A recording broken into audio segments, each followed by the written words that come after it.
You mentioned, how crucial it is to obtain that federal match, but such a large portion of this involves the assumption that those GIF funds will continue to, meet this estimate. Is there a plan B for what happens in future fiscal years if it's not approaching that level? Well, the options at that time would be to come back and look at the other options that haven't been tapped from the Highway Working Group. They put a lot of different recommendations for funding there. And by the way, a number of these are from the Highway Working Group. So I picked a couple of their options, one that Representative Jett had on there, some of my own ideas in here.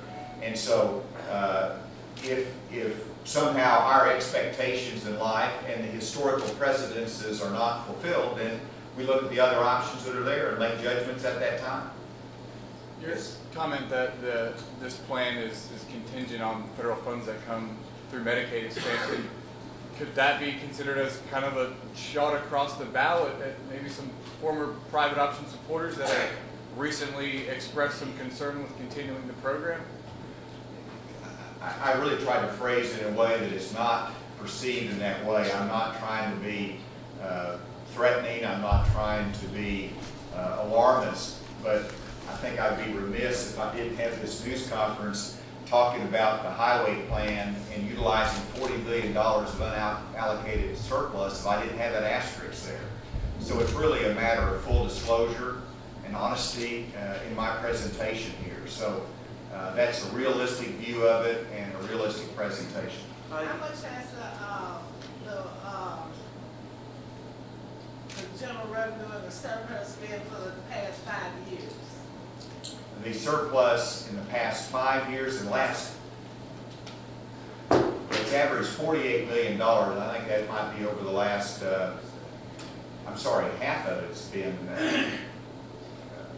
over the last, anyway, $48 million each year over the last 5 or 6 years.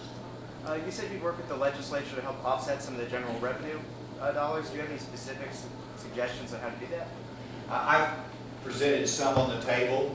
As you know, that's a matter of negotiation, and so I've got my ideas on that. And so what I presented here is not pie in the sky. We're going to come up with efficiency, or we're going to eliminate fraud and abuse of government.